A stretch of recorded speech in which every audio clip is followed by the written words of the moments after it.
Hello world and welcome back to Abe Reviews. So for this episode, we have here the Mcdodo Type-C to Type-C charging cable with adapters. So I'm not sure kung tama yung pronunciation ko dito, no? Pero ito yung cable.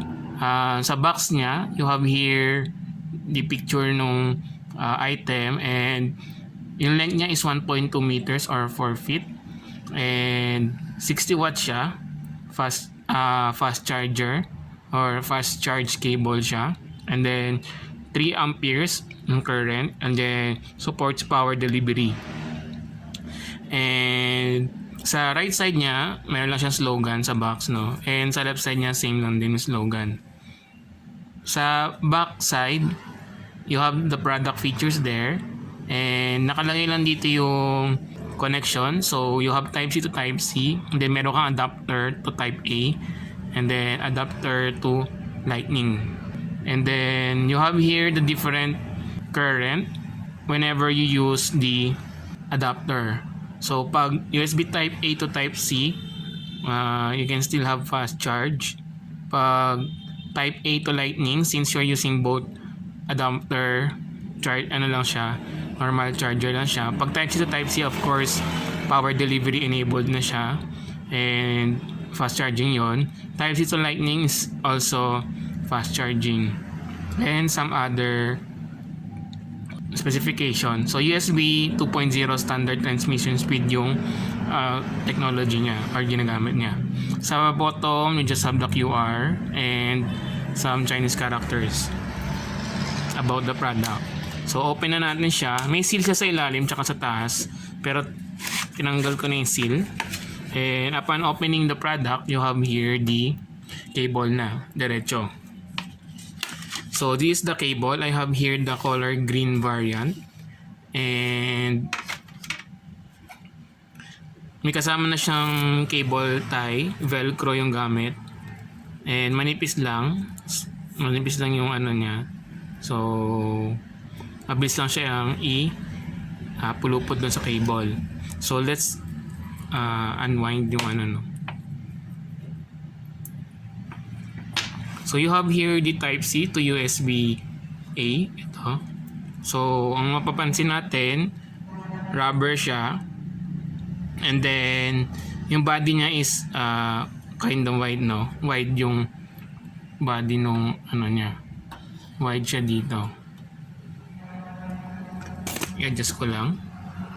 Ayan. So wide yung body niya.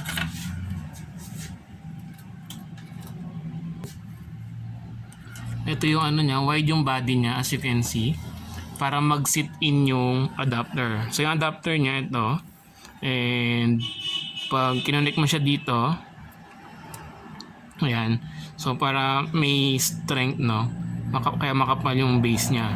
And yung Type-A, merong metal plate dito bago yung connector natin, no.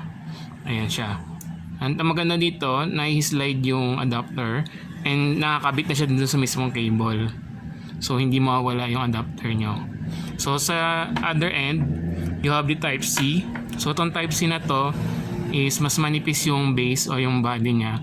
So pwede nyo isuksok dun sa mga gadgets na yung connector is may hole pa sa loob or may butas pa siya. Kasi itong isa, since malaki yung base, pag meron pa siyang parang kanal bago pumasok yung Type-C, hindi to aabot. Katulad ng mouse na gamit ko, no. Actually hindi niya kaya to i-charge gamit to. So ito mas smaller yung base, so pwede mo siyang kabit, and meron siyang metal finish din sa dulo. And then yung lightning adapter, same din. You have the logo, no, dun sa lightning adapter, and slim lang din yung base niya. Ito slim lang din. So ito siya pag nakakabit. Then if you're not using it, you can just remove. Das tulak nyo lang yung para hindi siya sagabal. Kung Type-C to Type-C lang yung gagamitin nyo. So I'm using a phone na Type-C, kaya bumili ako nito, and I just had my MacBook Air and Type-C naman din siya. So, para isang cable lang yung dala natin. Then, in case magkaroon ng iPhone, I can use this one.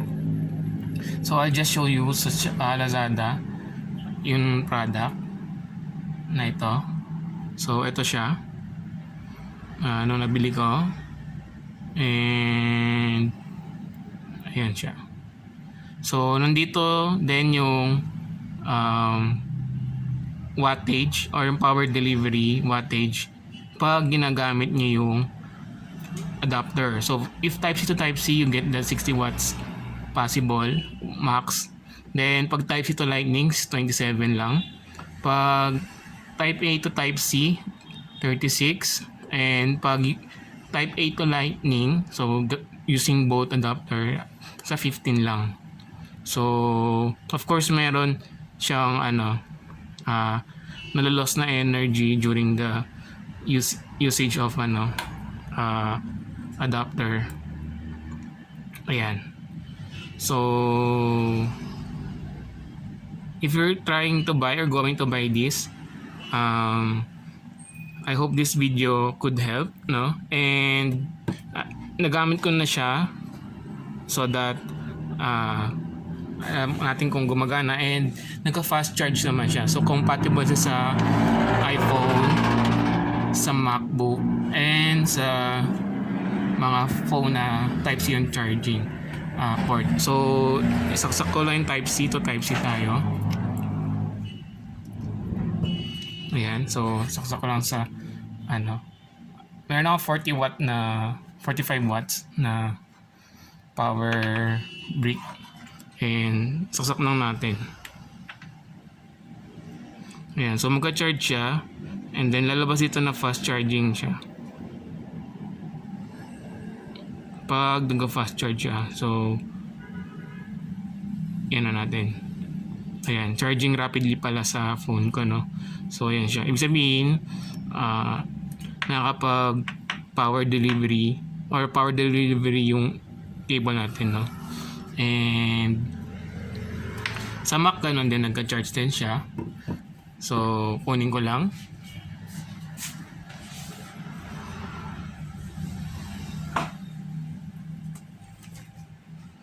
And then kabit lang natin dito.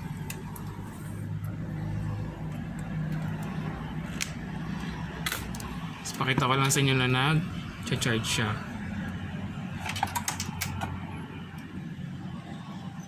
So ayan guys, makita nyo sa battery indicator na nagka-charge siya. So ayaw mag-focus, pero ayan siya, nagka-charge yung MacBook, no? So ibig sabihin compatible siya and fast charging siya. So thank you guys for watching, and I hope this video help you if ever you're going to buy this product. Lastly pala, yung texture niya is nylon, no? Nylon thread. Tapos may velcro na siya nakasama na cable tie. So I prefer yung nylon since parang tela siya and parang mas durable kaysa sa mga rubber. Ayan. So again, thank you for watching guys. I hope you like this video and subscribe for my next reviews. And thank you.